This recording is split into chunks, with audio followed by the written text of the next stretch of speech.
Shelly, my, how long has it been? 3 years, isn't it? 3 years since you stopped coming around, stopped calling, stopped acknowledging the people who welcomed you into this family. Not even a single message at Christmas, Thanksgiving, Easter, nothing. I'd say I'm shocked, but honestly, you were always a bit cold. Anyway, let's not dwell on the past. It's time we put all that behind us. Given what's happened, I think we can agree it's time for you to come home. Tucker needs someone, and despite everything you've done to him, that still means you. I trust you'll be moving in without any fuss, so tell me, when are you coming?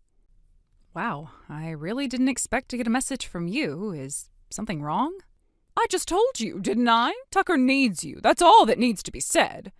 You can't seriously think you're exempt from that just because you've been sulking in silence for a few years. I'm not sure that's really appropriate anymore. Things have changed a lot. Pfft, what changed? You're still his wife, aren't you? What does it matter if you've been keeping your distance? A real wife comes back when her husband is in need. I think you might be misunderstanding the situation. The way things are now, I'm really not the person for that role anymore. You're deflecting, that's all this is. You think just because you dropped off the radar, you're somehow off the hook? Oh, please. You made a commitment. You don't get to walk away from that just because it's inconvenient. I'm not walking away from anything. I did that already, years ago. Oh, stop being dramatic. What matters now is that you do the right thing. This isn't about feelings, it's about duty. Tucker can't be left alone like this. You have a responsibility whether you like it or not. If that's really what you believe, then maybe we're not having the same conversation. You know, the fact that you've gone this long without checking in is honestly shameful considering everything Tucker has been through lately. But I suppose you wouldn't know, would you? What are you talking about? What happened? He was in a car accident, a serious one. He's in a wheelchair now. He can't walk. He probably never will again. Wait, what? Are you serious? I'm completely serious. He was hospitalized for weeks. He had surgery, physical therapy, the whole ordeal. And now he's trying to adjust to a completely different life. Meanwhile, you've been who knows where, doing who knows what. Not even a text. Not even a single visit. Wow, this is the first I'm hearing of any of that. And why do you think that is? Because Tucker didn't want to trouble you, even now, after everything. He was trying to protect you. That's the kind of man he is, kind, loyal, and too considerate for his own good. Listen, Rachel, I'm sorry to hear this, really. But you're treating me like I deliberately ignored him. That's just not what happened. It's exactly what happened. You walked away and left him on his own, and now that you're being called to step up, you're full of excuses. You're acting like you have no connection to him at all. Because things haven't been the way you're describing for quite some time. I'm not trying to argue, but I think you're missing some important context. What context could possibly matter more than the fact that he's injured and needs someone? I really am sorry to hear about the accident. No one deserves to go through something like that. But I think there's something you need to understand, because the way you've been speaking to me is like you believe we're still in each other's lives. What's that supposed to mean? Tucker and I haven't been in contact for a very long time. We've been living completely separate lives for years now. Separate lives? Are you saying this whole time? Yes, 3 years ago I discovered that Tucker was cheating on me. This isn't something that happened recently. And once I found out, that was the end of it for me. I didn't want to stay in a marriage built on lies, so we got divorced. 3 years ago? Oh, that can't be right. Maybe not to you, but that doesn't change the timeline. After we split, Tucker remarried to the woman he'd been having his affair with. I'm not making this up. What? That's impossible. He never mentioned any of that to me. Not one word. I believe that. He probably didn't want to face the conversation.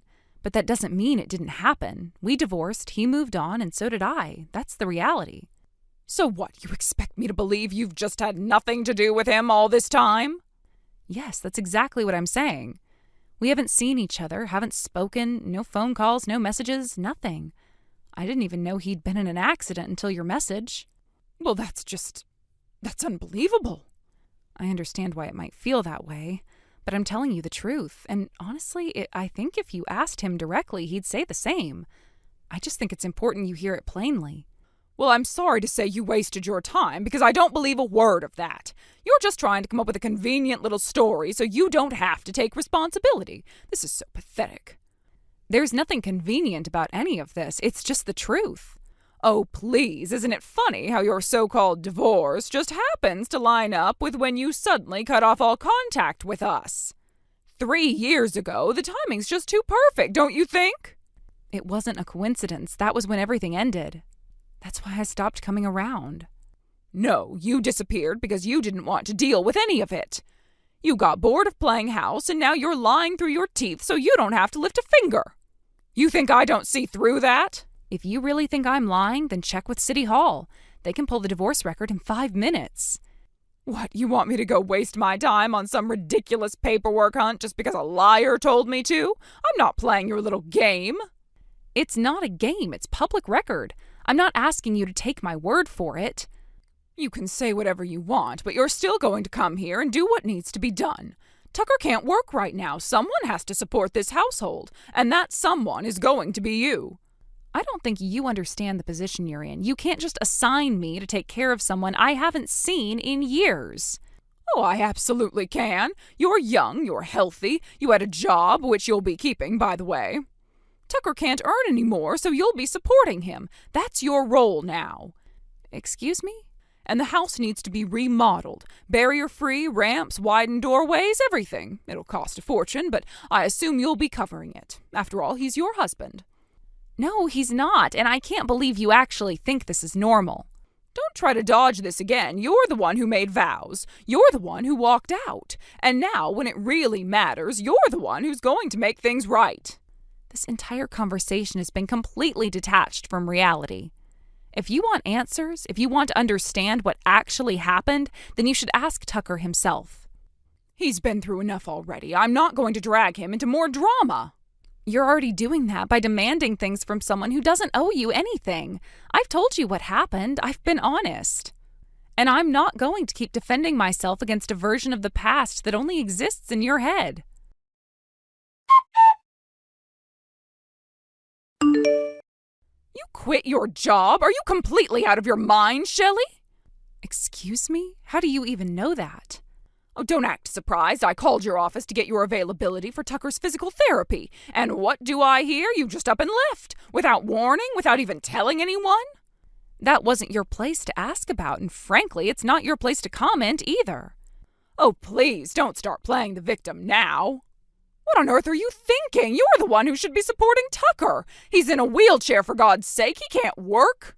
And I'm not responsible for that. I've told you before, and I'll say it again. Tucker and I are divorced. I don't owe him anything. You stood at an altar and made vows, for better or worse. Ring a bell? And now that he's facing worse, you've run off like a coward. No, I walked away after your son had an affair and moved on with another woman. You call that cowardice? I call it survival.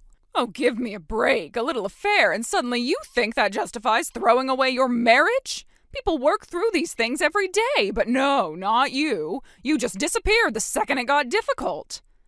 It wasn't a little affair. He was seeing her for months behind my back, lying to me every step of the way. And when I found out, he didn't even apologize. He just packed up and left. That's ancient history, and you know it. You're using that as an excuse to abandon him now that he actually needs you. I don't need any excuse. I am telling you once again that I am not his wife anymore. I am not a caretaker, I'm not an employee, and I am not obligated to sacrifice my life for a man who betrayed me. So what, you quit your job just to sit around and sulk? That's pathetic. You think that's going to help anything? I didn't quit my job to sit around. I left because my new husband was transferred for work. I can't keep my job over here when we'll be living hours away. Oh, now you're saying you've remarried. Oh, how convenient. Don't make me laugh. It's not convenient. It's true. Our parents introduced us after my divorce was finalized. We've been married for over a year now. Lies, every word. You're just running away again because now that Tucker's disabled, you can't bear to look at him. That's not only insulting, it's absurd. I didn't run away from his disability. I walked away from his betrayal. And unlike him, I didn't pretend to be loyal while sneaking around with someone else. Don't you dare try to twist this into some moral high ground. You left him when he was able-bodied, and now you're washing your hands of him completely. That's because I already did. 3 years ago in court with witnesses and with his signature on the divorce papers. You think a piece of paper means you get to erase all of this? You think you get to start over while he's stuck with nothing? He's not stuck with nothing. He has a new wife, the one he chose over me. If he's suffering now, I genuinely hope she's there for him. But I am not part of that picture anymore, and you need to stop pretending I am. You know, now that I think about it, the more appalling this little attitude of yours is. Did you forget that the accident only happened because Tucker was trying to get away from you? He said you saw him with that woman and you lost your mind. Wait, what? Yes, that's what he said, that you caught him in the act and started making a scene. He said he panicked, tried to get away in the car, and that's when it happened. I never saw anything in person, not once. Oh, don't lie to me. He said you showed up out of nowhere, that you screamed at them and chased after his car. No, that never happened. I wasn't even there. When I found out about the affair, it wasn't because I walked in on anything. I hired a private investigator. It was all handled quietly. You hired someone? Yes, I still have the report if you want to see it. It lists the dates, photos, even the hotel name. It's all in there. I didn't yell, I didn't scream, I didn't confront anyone. I just left. Then what was he talking about? Well, that's a good question. He told me that's why the accident happened, that you caught him cheating and he got scared. Maybe that part is true, just not the way he told it. What do you mean? Well, if he wasn't talking about me catching him, then maybe someone else did. What are you saying? He married the woman he was cheating on me with, right?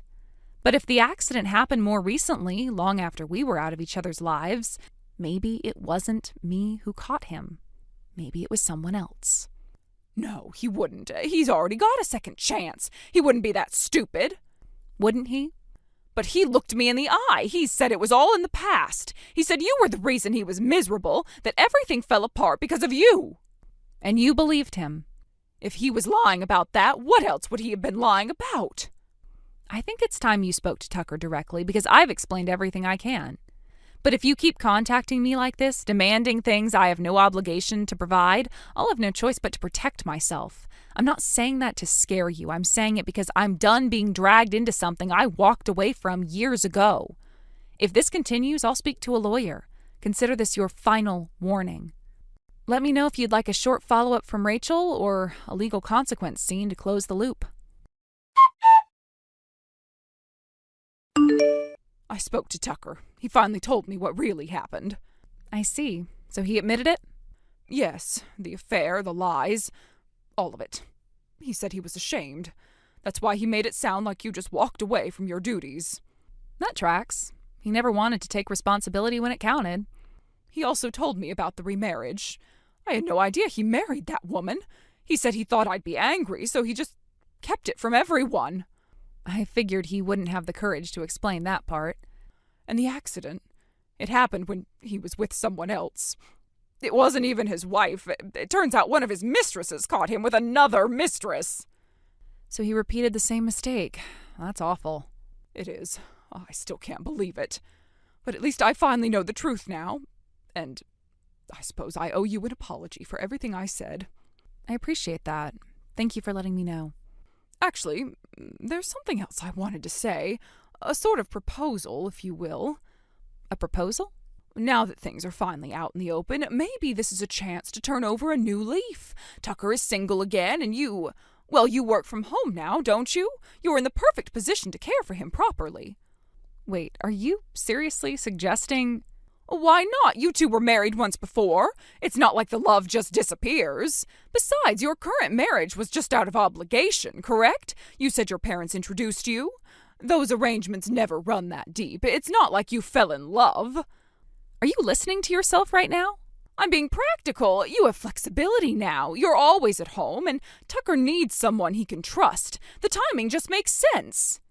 You think I should throw away my life, my family, everything I've built, so I can go back and play nursemaid to a man who lied, cheated, and left me to clean up the mess? It doesn't have to be so dramatic. You were happy once, and now that the distractions are out of the way, maybe you could find a way back to that. No, we were not happy, not in any way that mattered. And do you want to know what I actually remember most about that time? What? You. Me? Yes, the way you treated me. The way you hounded me nonstop with cruel comments and snide remarks. You didn't just nag me in person. You called, you emailed, you sent text messages at all hours.